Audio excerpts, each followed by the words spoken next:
Hello friends, कैसे हैं? चलिए, आज जो टॉपिक है हर साल मतलब सॉरी हर दिन क्या होता है कि नए नए टॉपिक्स पे मेरे वीडियोस आते हैं और मैं कोशिश करता हूँ कि आप लोगों को बिल्कुल कोर नॉलेज दे पाऊँ। तो इससे पहले मेरा केमिस्ट्री का एक टॉपिक आया था, उसी टॉपिक को आगे बढ़ाते हुए आज मैं फिर केमिस्ट्री पे जो नेक्स्ट टॉपिक है उस पर मैं डिस्कस करने जा रहा हूँ। और ये केमिस्ट्री का बहुत इंपॉर्टेंट टॉपिक है, बिल्कुल बेसिक है। मैंने आपको पिछले क्लास में बताया था कि जो सबसे छोटा पार्टिकल होता है, ठीक है, कोई भी जो तत्व होता है, कोई भी जो एलिमेंट होता है, वो किन से बनता है? तो वो बनता है अणुओं से, ठीक है, बहुत सारे अणुओं से। और अणुओं के अंदर छोटे छोटे जो पार्टिकल होते हैं, ये छोटे छोटे पार्टिकल ये क्या कहलाते हैं? ये छोटे पार्टिकल परमाणु कहलाते हैं, ठीक है। तो यही परमाणु जो होते हैं, ये परमाणु जो होते हैं आपस में मिलकर क्या बनाते हैं? अणु बनाते हैं। और यही अणु आपस में मिलकर क्या बनाते हैं? तत्व बनाते हैं। क्लियर है? तो ये सब मैंने बता दिया था। मैंने ये भी बताया था कि केंद्रक जो है, जो नाभिक है, उसमें कौन कौन जो रहते हैं, पार्टिकल्स होते हैं। तो दुनिया का सारा जो जितने भी पदार्थ हैं, तीन तत्वों से मिलकर तीन पार्टिकल से मिलकर बने होते हैं। कौन कौन से पार्टिकल्स अगर आप देखोगे तो उसमें क्या होता है? छोटे छोटे जो होते हैं वो न्यूट्रॉन, प्रोटॉन और इलेक्ट्रॉन होते हैं, राइट। इन्हीं चीजों से ये सब मिलकर बने होते हैं। इलेक्ट्रॉन नेगेटिव चार्ज होता है, प्रोटॉन क्या होता है? पॉजिटिव चार्ज होता है, और ये उदासीन होता है। मैंने ये भी बताया था कि कोई हमारा जो केंद्रक है, कोई हमारा जो नाभिक है, हर पदार्थ का जो नाभिक होता है या परमाणु का, अगर किसी परमाणु पे हम जाएंगे तो जैसे सबसे छोटा पार्टिकल क्या है? परमाणु है। तो परमाणु का क्या होता है? परमाणु का अपना नाभिक होता है। हर परमाणु का क्या होता है? अपना नाभिक होता है। तो ये नाभिक जो केंद्रक है, इसके अंदर, इस केंद्रक के अंदर क्या रहता है? इस नाभिक के अंदर रहता है प्रोटॉन और न्यूट्रॉन रहते हैं, ठीक है। और जो इलेक्ट्रॉन होते हैं वो कहाँ होते हैं? वो आउटर सेल पर घूमते हैं, बाहर की तरफ। ये जो बाहर का जो सेल होता है, ये आउटर सेल, इस आउटर सेल पर इलेक्ट्रॉन होता है। ये सब मैं ऑलरेडी बता चुका हूँ, ठीक है। आज हम लोग देखेंगे कि भाई परमाणु संख्या, परमाणु द्रव्यमान, परमाणु भार, इन सब में क्या अंतर है, और बेसिक चीजें होती है जिसपे बच्चे उसको नहीं समझ पाते हैं। तो सबसे पहले आप समझिए, मान लीजिए मैंने जैसे सोडियम, सोडियम मैंने लिखा, ठीक है, यहाँ पर 11 और यहाँ पर मैंने लिख दिया 30, ठीक है। इसका मतलब है कि ये सोडियम क्या है? सोडियम एक तत्व है, एलिमेंट, ठीक है। और इसके नीचे में जो लिखा हुआ है ये है परमाणु संख्या। सोडियम का परमाणु संख्या जो होता है, ठीक है, जिसको हम लोग Z से भी डिनोट करते हैं। तो Z जो है परमाणु संख्या है, और ये क्या है? ये 11 है। अब ऊपर में जो रहता है एक्चुअली में ये परमाणु द्रव्यमान रहता है, ठीक है, परमाणु द्रव्यमान रहता है। परमाणु द्रव्यमान को ही हम लोग क्या बोलते हैं? परमाणु द्रव्यमान को ही हम लोग बोलते हैं परमाणु द्रव्यमान संख्या, ठीक है। अब यहाँ पर आप कहीं कहीं देखिएगा तो दिखेगा कि परमाणु भार होता है। तो इन दोनों के बीच में स्लाइटली डिफरेंस होता है, ठीक है। और ये जो मेरा होता है ये A होता है, राइट। तो हम लोग देखेंगे क्या क्या फॉर्मूला है। जैसे परमाणु संख्या तो आपको समझ में आ गया। परमाणु संख्या क्या होता है? तो परमाणु संख्या जो प्रोटॉन की संख्या होती है, प्रोटॉन की संख्या, परमाणु संख्या की जितनी प्रोटॉन की संख्या होती है, मतलब जितने प्रोटॉन की संख्या किससे कंपैरिजन होती है? इलेक्ट्रॉन की संख्या से। तो जितने इलेक्ट्रॉन की संख्या होती है बाहर में, ठीक है, उतनी ही प्रोटॉन की संख्या होती है, ठीक है। यानी क्या है कि हमारा जो परमाणु संख्या है, जो Z है, तो जितना इलेक्ट्रॉन हमारे आउटर मोस्ट ऑर्बिट में जो घूमता रहेगा, ठीक है, वो परमाणु संख्या बताएगा, ठीक है। तो परमाणु संख्या को हम लोग क्या लिख सकते हैं? तो सिंपल है, परमाणु संख्या हमारा जो हो जाएगा, यानी ये जो हमारा केंद्रक हो गया, और इस केंद्रक के आउटर मोस्ट ऑर्बिट में जितने इलेक्ट्रॉन घूम रहे हैं, ठीक है, यही इलेक्ट्रॉन क्या बताते हैं? यही इलेक्ट्रॉन परमाणु संख्या बताते हैं। क्योंकि जो इलेक्ट्रॉन की संख्या होती है, ठीक है, वो किसके बराबर होती है? वो प्रोटॉन की संख्या के बराबर होती है। तो इलेक्ट्रॉन की संख्या बराबर प्रोटॉन की संख्या बराबर परमाणु संख्या, ठीक है। और परमाणु संख्या को कैसे दिखाया जाता है? तो परमाणु संख्या को Z से दिखाया जाता है बहुत जगह, ठीक है। तो ये हमारा परमाणु संख्या निकालने का तरीका। और आपको सिंपल याद करना है कि मेरे पास जो इलेक्ट्रॉन की संख्या वो कितनी है, उतनी ही प्रोटॉन की संख्या हो जाती है, ठीक है। इलेक्ट्रॉन की संख्या बराबर प्रोटॉन की संख्या बराबर परमाणु संख्या इज इक्वल टू Z। अब हमारे पास क्या आता है कि भाई हमारे बीच में क्या है? तो हमारे बीच में हमको परमाणु द्रव्यमान निकालना है, ठीक है। तो मैंने निकाल दिया परमाणु द्रव्यमान या परमाणु द्रव्यमान संख्या, दोनों एक ही चीज है, ठीक है। कहीं पर परमाणु द्रव्यमान नहीं कहना चाहिए, परमाणु द्रव्यमान संख्या क्या है? तो भाई ये सिंपल फॉर्मूला है कि इसका फॉर्मूला क्या होता है? प्रोटॉन की संख्या प्लस न्यूट्रॉन की संख्या, ये मेरा परमाणु, क्यों कैसे, क्योंकि हम लोग का क्या, हम लोग मैंने बताया था कि जो हमारा केंद्रक है, जो हमारा नाभिक है किसी भी परमाणु का, ये परमाणु का क्या है, ये परमाणु का हमारा नाभिक हो गया, ठीक। अब इस परमाणु के नाभिक के अंदर कौन कौन रहते हैं, परमाणु के नाभिक के अंदर न्यूट्रॉन रहते हैं और प्रोटॉन रहते हैं। तो इन दोनों को जब आपस में आप जोड़ दीजिएगा तो क्या बताएगा, उसका परमाणु द्रव्यमान बताएगा, उसका मास बताएगा। क्या बताएगा, एटॉमिक मास, ठीक है, क्या बताएगा, एटॉमिक मास। और ये जो परमाणु संख्या को हम लोग एटॉमिक नंबर बोलते हैं, ठीक है। यहाँ पर तो एटॉमिक नंबर क्या है, एटॉमिक नंबर है जितना इलेक्ट्रॉन की संख्या आउटर मोस्ट ऑर्बिट में बराबर प्रोटॉन की संख्या बराबर परमाणु संख्या, यानी जो इलेक्ट्रॉन की संख्या सिंपल है वो परमाणु संख्या बताएगी, ठीक। यहाँ पर हो गया परमाणु द्रव्यमान या परमाणु द्रव्यमान संख्या, एटॉमिक मास जो है वो बताता है प्रोटॉन की संख्या प्लस न्यूट्रॉन की संख्या। किसी भी परमाणु का जो द्रव्यमान होता है यही डिसाइड करता है कि उस परमाणु में कितना द्रव्यमान होगा, ठीक है। तो ये फॉर्मूला हो गया, number of proton plus number of neutron, ये मेरा बन जाएगा आपका परमाणु द्रव्यमान, ठीक है। अब ये नंबर ऑफ प्रोटॉन और नंबर ऑफ जो न्यूट्रॉन है कहां पर है, वो ऑलरेडी मैंने बताया था आपको, ऑलरेडी बता चुके हैं हम आपको कि जो परमाणु का नाभिक है, ये जो परमाणु का नाभिक, इस नाभिक के अंदर कौन रहता है, प्रोटॉन और न्यूट्रॉन, और इसके आउटर जो ऑर्बिट है उसमें कौन रहता है, तो इलेक्ट्रॉन रहता है, ठीक है। प्रोटॉन आपका पॉजिटिवली चार्ज है, इलेक्ट्रॉन नेगेटिवली चार्ज है, तो अब ये बाहर रहता है, ठीक है।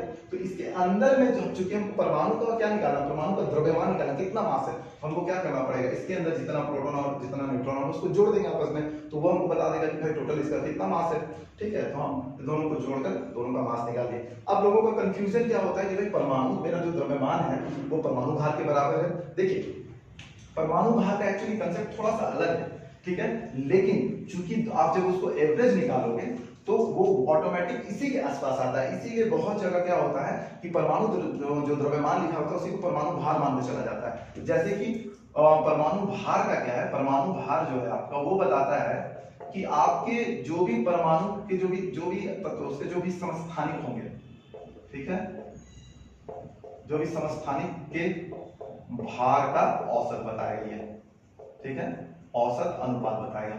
एक तरह से कहने का मतलब थोड़ा समस्थानिक समझिए, समस्थानिक उनको बोलते हैं जिनकी परमाणु संख्या एक मतलब सेम होती है और उसका जो द्रव्यमान संख्या होता है वो अलग अलग होता है, परमाणु भार अलग अलग होता है। जैसे मैं इसको रॉक कर दूं यहाँ पर तो मैं बताता हूँ कि एग्जाम्पल के लिए अगर आप देखोगे तो जैसे समस्थानिक किसी को आइसोटोप बोलते हैं, ठीक है, इंग्लिश में क्या बोलते हैं, आइसोटॉप्स। तो आइसोटॉप्स क्या होते हैं, तो आइसोटॉप्स क्या होते हैं, तो आइसोटॉप्स जिसमें क्या होता है परमाणु संख्या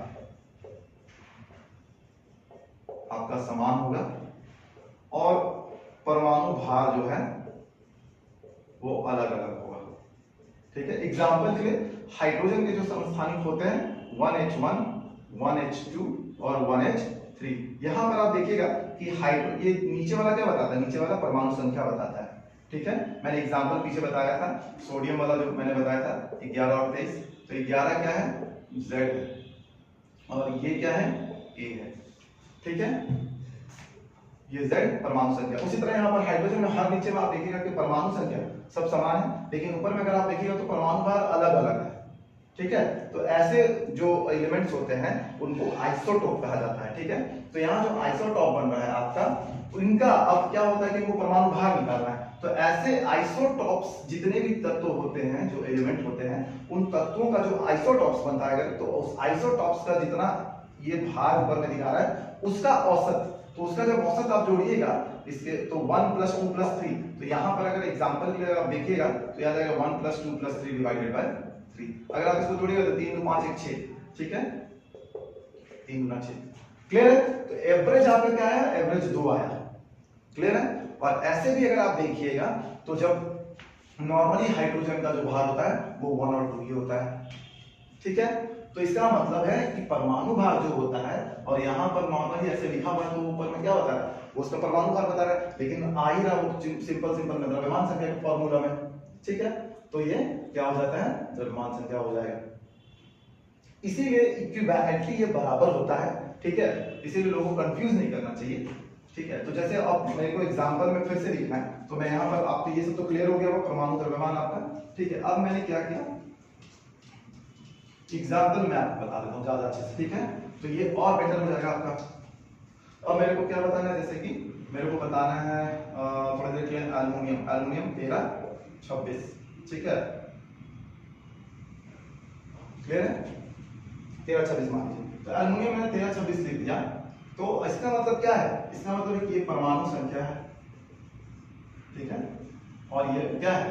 आपका परमाणु भार कह लीजिए इसी को, क्योंकि एवरेज जो आएगा इसकी समस्थानिकों का वही आएगा, हर में समस्थानिक होता नहीं है, ठीक है। या फिर इसी को आप द्रव्यमान, यहाँ पर संख्या कह लीजिए, द्रव्यमान, परमाणु द्रव्यमान कह लीजिए, ठीक है।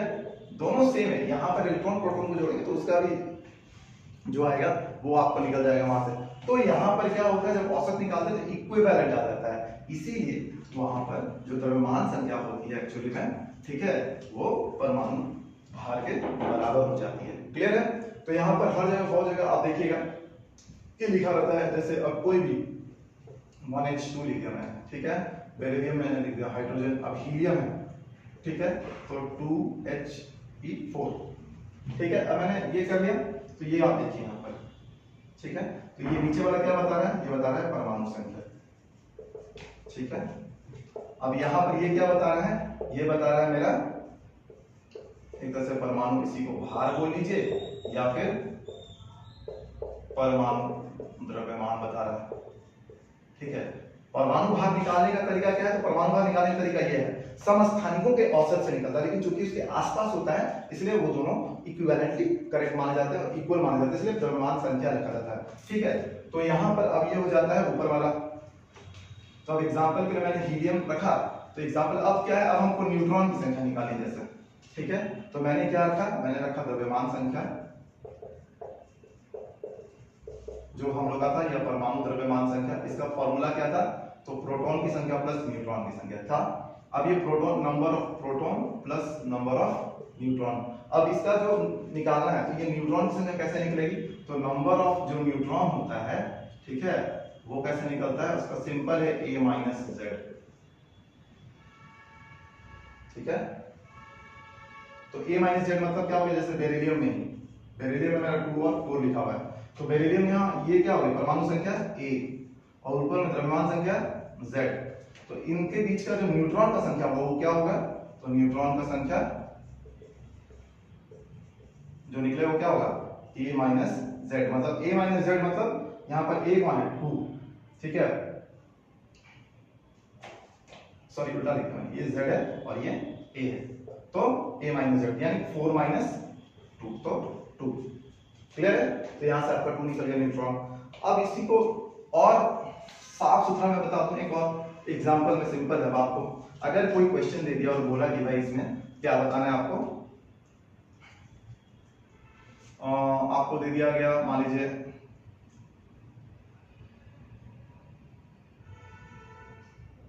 पोटेशियम या कैल्शियम दे दिया गया 20-40, ठीक है। अब कैल्शियम आपका क्या है? 20-40 है, तो कैल्शियम में ये आपका क्या हो गया? ये आपका नीचे Z हो गया, Z हो गया परमाणु संख्या, ठीक है, और ये हो गया आपका A, परमाणु द्रव्यमान, ठीक है, या परमाणु भार, ठीक है, क्योंकि औसत जब निकालेंगे तो इसी के आसपास आएगा। तो ये मेरा ये हो गया, क्लियर है। अब इसमें आपको क्या बताना है? अब इसमें आपको बोलेगा भैया इलेक्ट्रॉन की संख्या बताइए, प्रोटॉन की संख्या बताइए, न्यूट्रॉन की संख्या बताइए। तो इलेक्ट्रॉन प्रोटॉन की संख्या क्या? परमाणु संख्या बराबर ही क्या होता है? इलेक्ट्रॉन की संख्या। तो हमारा जो नंबर ऑफ इलेक्ट्रॉन होगा वो क्या होगा? अपने आप में Z के बराबर हो जाएगा, तो ये 20 हो जाएगा। क्योंकि नंबर ऑफ इलेक्ट्रॉन क्या होता है? नंबर ऑफ प्रोटॉन होता है, इसीलिए जितना नंबर ऑफ इलेक्ट्रॉन होगा उतना नंबर ऑफ प्रोटॉन हो जाएगा। अब नंबर ऑफ जो हमको न्यूट्रॉन निकालना है वो मेरा फॉर्मूला है A माइनस Z। तो A माइनस Z में आप ऊपर देख लीजिए, यहाँ पर A है, ये Z है, तो यहाँ पर हो जाएगा 40 माइनस 20 बराबर 20, तो ये आपका नंबर ऑफ न्यूट्रॉन निकल गया। तो ये सिंपल तरीके हैं जो आपको याद रखना है। परमाणु द्रव्यमान, परमाणु भार और द्रव्यमान संख्या, इस सब में घबराना नहीं है, क्योंकि कंसेप्ट ओवरऑल क्या होता है, बहुत इजी होता है। जब आप परमाणु संख्या बोलोगे तो सिंपल उसके प्रोटॉन और इलेक्ट्रॉन की संख्या हो जाती है, और जब आप द्रव्यमान संख्या बोलोगे तो वो उसके जो न्यूक्लियस नाभिक होता है, उस नाभिक के अंदर चूंकि प्रोटॉन और न्यूट्रॉन रहते हैं, तो उन दोनों को ऐड कर देने पर हमारा परमाणु द्रव्यमान संख्या निकल जाता है। और जब परमाणु भार की बात करोगे तो वो क्या होता है, वो किसी भी एलिमेंट के जो समस्थानिक होते हैं उनका जो औसत परमाणु भार होता है, उसका जो औसत अनुपात होता है वही एक्चुअली परमाणु भार के बराबर होता है। तो उसको निकाल के हम लोग देखते हैं, लेकिन जब हम निकालेंगे तो हम देखेंगे जो मेरा ऑलरेडी परमाणु द्रव्यमान संख्या है उसके आसपास ही आ रहा है। तो इसीलिए क्या होता है, दोनों को इक्विवेलेंट मानकर काम किया जाता है। क्लियर है। लेकिन जब हमको लिखना होगा तो लिखने का तरीका अलग है, जब बनाना होगा तो बनाने का तरीका अलग है। इलेक्ट्रॉन प्रोटॉन न्यूट्रॉन कैसे निकालते हैं आपको सिंपल मैंने समझा दिया कि एग्जाम्पल के थ्रू। ऐसे बहुत सारे एग्जाम्पल होंगे जहां मैं इसको बताऊंगा आगे, और आगे ये भी बताऊंगा कि इलेक्ट्रॉनिक विन्यास जो होता है कैसे sp-d-f ब्लॉक्स जो होते हैं उसमें कितने इलेक्ट्रॉन जाते हैं, और कैसे आप इलेक्ट्रॉनिक विन्यास जो लिखते हैं 1s2 2s2 1s2 2s2 2p6 इस तरह से आप जो लिखते हो 2p6, ये जो इलेक्ट्रॉनिक विन्यास आप लिखते हो कैसे लिखोगे, ये बहुत इजी है। और इसको थोड़ा सा बता देंगे तो आपका कंसेप्ट पूरी तरह से क्लियर हो जाएगा। तो ऐसे छोटे छोटे बहुत सारे टॉपिक हैं केमिस्ट्री के जो आपको बहुत मजेदार पढ़ने में भी लगेंगे और बनाने में भी लगेंगे। जब आप बॉन्ड बनाओगे तो आपको पता चलेगा कि भैया मेरा जो सहसंयोजक बॉन्ड है वो कैसा है, या मेरा जो आयनिक बॉन्ड है वो कैसे बनता है, ठीक है, बंधन। तो वो बहुत मजेदार चीजें केमिस्ट्री में हम लोग को मिलती हैं और हम लोग को समझना होता है। और आपको एक एग्जामिनी के रूप में, जीएस के रूप में आपको क्या करना है, उन चीजों को समझना है जो आपके एग्जाम्स के लिए इंपॉर्टेंट है, राइट। आपको आईआईटी की तैयारी नहीं करनी है, आपको नीट की तैयारी नहीं करनी है कि आपको उसमें डेप्थ में जाना है। आपको ओवरऑल ये समझना है कि हमारे लिए क्या सही और क्या, यही इंपॉर्टेंट होता है समझना। नहीं तो बच्चों को पता ही नहीं रहता और वो पूरा केमिस्ट्री घुसकर पढ़ने लगते हैं, जिसकी वजह से उतनी जरूरत होती नहीं है, राइट। तो जब आप नॉमिनल एग्जाम करो, यूपीसी का एग्जाम करो, या कहीं और सिविल सर्विस एग्जाम हो या कोई जनरल कॉम्पिटिशन हो, उसमें एक स्मार्टली प्लेयर की तरह, स्मार्ट प्लेयर की तरह स्मार्टली खेलना पड़ता है ताकि आज की डेट में आप एग्जाम निकाल पाओ। और ये जो स्मार्ट वर्क है, ये जो स्मार्ट आपका जो तरीका होगा, ये कैसे आप अचीव करोगे, कैसे आप उसको बनाओगे, कैसे उसके थ्रू आप अपना एग्जाम निकालोगे, ये सब आपके इंपॉर्टेंट चीजों पर डिस्कस करता है। वो है आपके अनुभवी मेंटर, आपके स्मार्ट मेंटर और आपके सच्चे मेंटर। अगर मेंटर आपके पास बहुत अच्छे हैं, आपके ट्यूटर्स बहुत अच्छे हैं,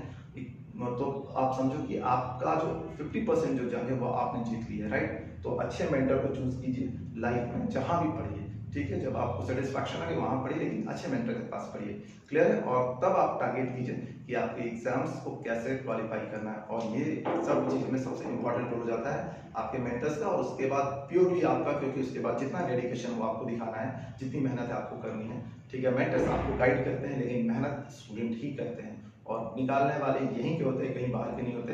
कोई मंगल ग्रह या कोई एलियन नहीं होता, आपके बीच से ही कोई निकला हुआ बंदा होता है। सो प्लीज इसको दिमाग में डाल लीजिए कि कोई भी एग्जाम हार्ड नहीं होता, निकालने वाले भी आपके बीच के ही होते हैं। तो उनके लिए जब हार्ड नहीं तो आपके लिए क्यों हार्ड है? इसलिए क्योंकि आपको उनके बारे में आइडिया नहीं होता, पता नहीं होता। और मेंटर्स का यही काम है कि वो आपको बताएंगे कि आपको किस बात पे चलना है, कैसे चलना है, किस सब्जेक्ट में कैसे तैयारी करनी है, चाहे वो पीटी हो, मेंस हो, इंटरव्यू हो, या किस तरह का भी एग्जाम हो, राइट। चलिए, as a senior mentor of UPSC, JPC and other examinations, मैं कोशिश में यही करता हूँ कि आप लोगों को बेटर से बेटर दे पाऊँ। चलिए, यूं ही लाइक, सब्सक्राइब, शेयर कर दीजिए। इसमें बहुत सारी चीजें हैं जो आप लोगों को समझने में मदद करेंगी केमिस्ट्री को। और भी नए टॉपिक साथ आता रहूँगा, मिलता रहूँगा। जय हिंद, वंदे